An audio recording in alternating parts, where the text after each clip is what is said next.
One of the key ways to get the most out of your heavy jump rope is to not jump rope fast all the time.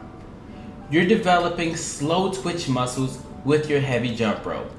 It's strength training just like dumbbells.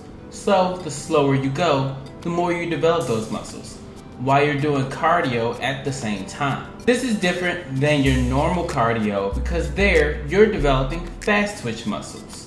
Fast twitch muscles are important to maximize your endurance, speed, and strength, while slow twitch muscles are primarily used during endurance activities. To give you a proper analogy, fast twitch muscles are meant for sprinters and things like that, and slow twitch muscles are meant for marathon runners. You really want a healthy mix of both types of exercises. So while you're using that heavy jump rope, slow down. While you're using your heavy jump rope, don't work out for too long. You're not there to do a 30-minute workout. This is mainly like 10, 12 minutes, 15 at max. You're trying to get the most out of a little bit of time. If you work out for too long, you take the risk of getting injured. So that's why you'll never see me do really long battle jump rope workouts on my channel. You've even seen me do 3-minute workouts just to get myself going. It's because you don't need a lot of time to get in shape with the battle jump rope. Do make sure that you warm up and stretch. Now, this is different based upon who you talk to. I believe in more of an active stretch and then a static stretch after your workout. That's generally how I do it. But if you do your research, everybody says something a little different based upon what they believe in. There's no studies to tell you that you should only do an active stretch before and do a static stretch after. That works for me, so figure out what works for you. My active stretch is normally just light jump rope.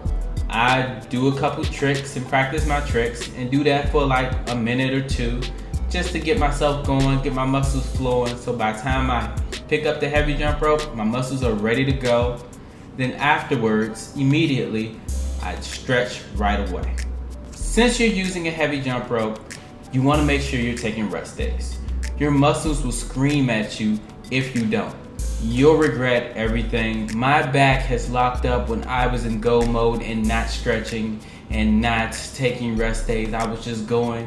These are things I did in real life. I'm not telling you anything I didn't do. It's important to rest because your muscles can lock up. My back locked up and I had to sleep on the floor in order to get comfortable.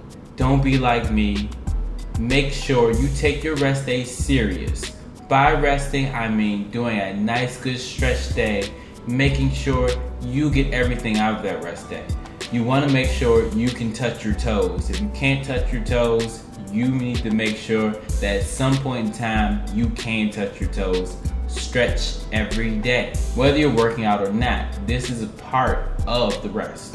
I call it an active rest. You're stretching, so you really are doing something to progress you towards getting in shape, but you're not doing anything too strenuous to allow your muscles time to rest and grow. Everyone, do make sure you're using a jump rope mat. No matter where you work out, no matter what you're working out with, no matter what kind of jump rope you're working out with, do make sure you use a jump rope mat. This will save you time, it'll save you injuries. It is a marvelous tool. A coworker of mine actually injured himself while jumping rope on concrete. So do make sure you don't make that same mistake and use a jump rope mat so it can turn your surface into a soft surface. Now, if you want to know more benefits about using the jump rope mat, or if you're more interested in knowing about heavy jump ropes, check out one of these 2 videos. And as always, just start. Worry about being perfect later. Peace.